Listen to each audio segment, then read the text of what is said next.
From Hollywood, it's time now for... Johnny Dollar. Johnny, this is Maria. Maria? Well, isn't it kind of late at night to call? You've got to help me, Johnny. I'm being followed. Aren't you at home? No, it's a little cafe on the waterfront. I came in here to phone. Why the devil did you have to go out? Everything was set up. If you'd stayed home, you'd have been safe. What are you trying to do, get yourself killed? Johnny, this is no time. Where are you? What's the name of the place? The Marrakesh, number 41 Rue de la Mer. I'm afraid to go outside. No, whatever you do, don't go outside. Stay right where you are until I get there. But, Johnny... Take your choice, Maria. It's either that or wind up on a marble slab. What do you mean? You know what I mean. You know better than anybody. Now stay there.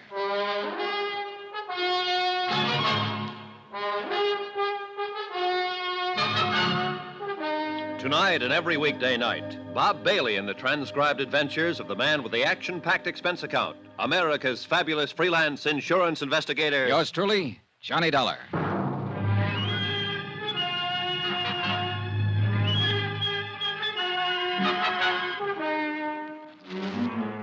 From Special Investigator Johnny Dollar, location Algiers, North Africa, to the Home Office Transworld Fidelity Company, Hartford, Connecticut. Assignment, the Lorko Diamonds matter. $100,000 in jewels stolen and a murder. Expense account continued. Item 12, $2.20. Taxi fare to the waterfront of the Marrakesh Cafe. There was no time to lose and no time to get help from Inspector Marcus. A half hour earlier, he'd set a trap, and he and his men were staked out around Maria's apartment house waiting. But apparently, she'd gone to the cafe before he got there. So now the whole thing had blown wide open.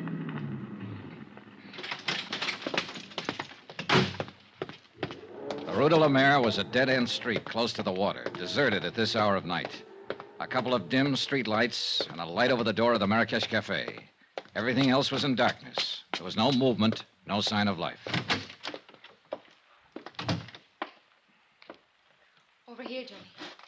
Oh, thank heaven you got here. No trouble so far. Huh? No. Except with that sailor over there. He finally passed out. Well, you're probably used to that kind of trouble. Cigarette? Yes, thank you. Now, what were you doing down here at this time of night? I was visiting a friend. Is that the friend's car parked out at the curb? Yes. Charlie Barrett, huh? The meat packer from Chicago who was going to give you the Lorko diamonds. Well, I figured he'd got over his mad spell. How did you know about it? He told me just before I knocked him out for the second time tonight. He said you two had a fight over a week ago, and that he told you he wasn't buying any diamonds after all. Well, it was just... For a while, I thought I had you tagged again. I wondered why you hadn't canceled the order when you'd been told he wasn't going to pay for the stuff. Johnny, it was just a talk. I knew he would come around. Yeah, well, that's about the way I figured it. Another explanation. So I let you off the hook again. Why, Johnny? Why have you been trying so hard? Trying what? To find some way of involving me in this. Well, the facts just seemed to turn up. I wasn't trying to find them. It made a big difference, didn't it? Learning about Mr. Barrett. Learning what about him? That I was accepting a $20,000 gift from him. Why should it? Your life's your own. It did, though. Before that, you were... Well, seemed to be interested. Sure. You're a very beautiful woman. And that's all it was? What more did you want? All right, Johnny. Forget it. I don't blame you. Hey, tell me something. What about Barrett? Now that you've kissed and made up, is the engagement back on again? I haven't decided yet, Johnny. Ah. Well, come on. Let's get out of here. I'll take you home. Do you think it's safe? There was no sign of anybody around when I came in. Whoever it was probably got scared off. Oh, I was scared to death. When I saw the lights of the cafe, I jammed on the brakes and ran for the door. The other car was right behind me. Get a look at the driver? No. How'd you get hold of Barrett's car? Borrow it? He gave it to me. Not a bad night's work. It's a good car. Get in. You really play rough, don't you, Johnny? Sometimes. It depends on the... Get down, quick, back of the car.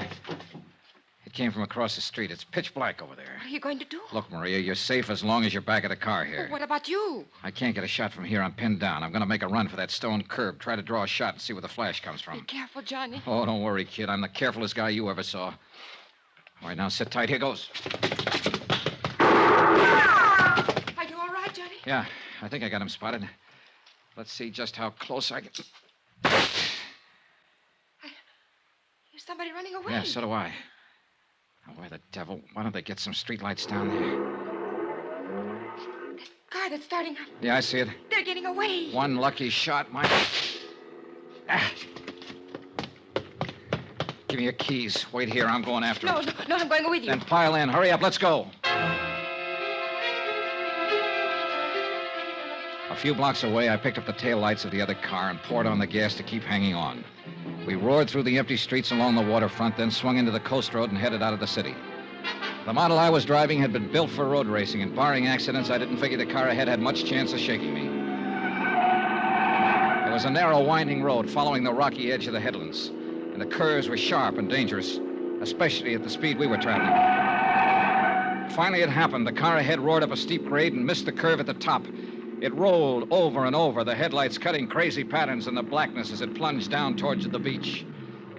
I finally braked to a stop about 30 yards from the wreck, jumped out and started toward it, and just then... the gas tank caught and burst, and the car exploded into a tower of flames. I caught a glimpse of the driver, pinned in the wreck. Then the fire took over and covered him. And I knew one thing was certain.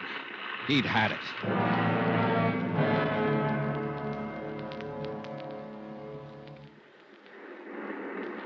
It's dying down. Yeah.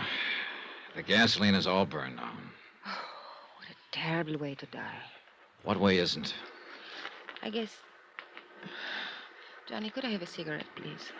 Yeah, sure. Here you go. Thank you.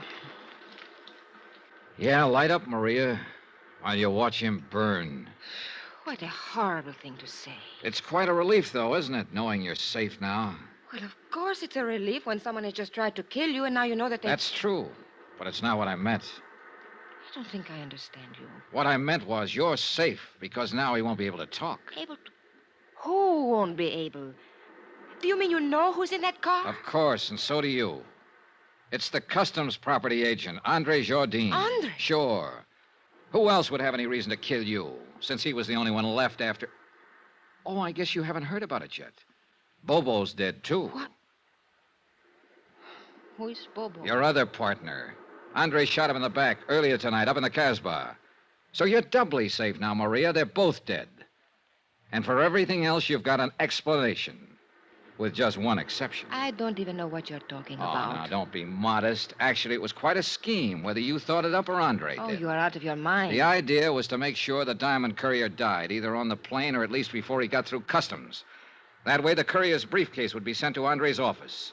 Then Bobo was to help Andre fake the stick-up. But Bobo turned out to be a tough cookie. This may be true, Instead but of sticking to plan, he decided to go for broke. When he slugged Andre, he tried to make it stick, but Andre managed to reach his gun, so he ended up in the hospital instead of the morgue. What has all this got to do with me? Then Andre got the idea of a double cross. He left the hospital, went into the Casbah to look for Bobo. He found him, and he killed him. I still don't see His what... next step was a natural, to knock you off and keep the whole take for himself. We expected it, and we were ready for him. Inspector Marcus is staked out right now at your apartment house, waiting for Andre to show up. We didn't know you'd already gone out earlier. Well, all of this may be true, Johnny. But why do you insist on trying to fit me into the picture? Because that's where you belong. I mentioned the fact that you'd been able to come up with an explanation every time you needed it, with just one exception. What exception? Both Andre and Bobo have tried to kill you this evening. Why? Unless you were in on this thing. What reason would they have? Well, I don't know. Of course. Why should I know? I don't know why they tried to kill me, Johnny. Oh, a good answer, Maria. And it'll probably work. Yeah, you figured that one out fast. I don't know what you No, mean. of course you don't. Well, Who has the diamonds? I will before morning. Johnny, why couldn't you... Knock it off, kid. You got the wrong guy. It won't work with me. It could. If... Sure, I know. You're beautiful, charming, lovely. And you're rotten. Rotten right to the core. What are you doing, Johnny? Going back to town. Well, wait for me. Goodbye, Maria. Johnny, wait! Johnny!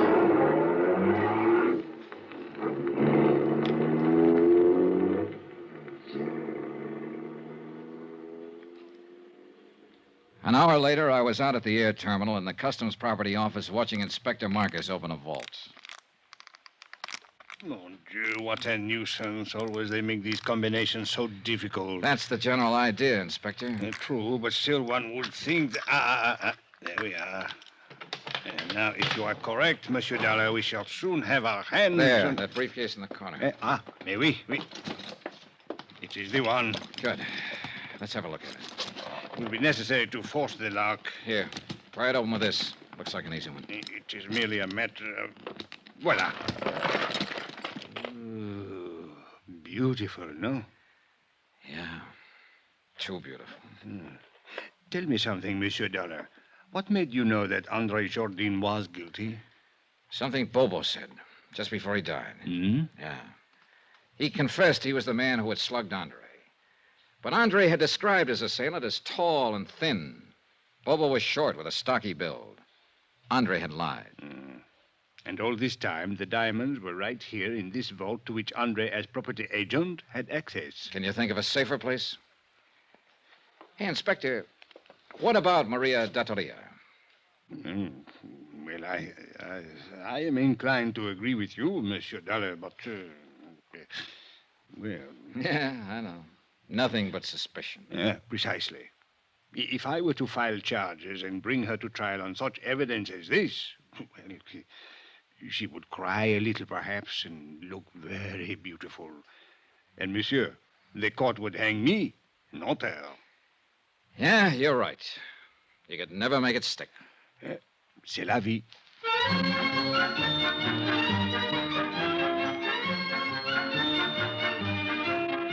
Expense account item 13, $624.80. Hotel, meals, and incidentals in Algiers and transportation back to the States.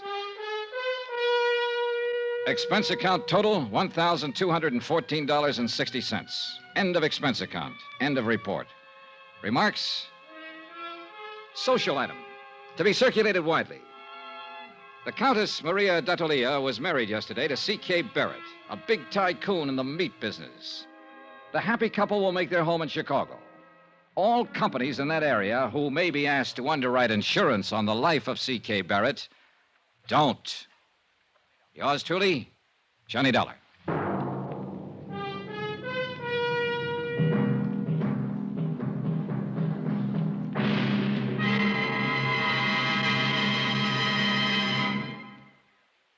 Remember, there'll be a new exciting story on Johnny Dollar beginning next Monday. Next week, the Broderick matter, an exciting chase after a charming, beautiful girl. After all, who wouldn't? Join us, won't you? Yours truly, Johnny Dollar.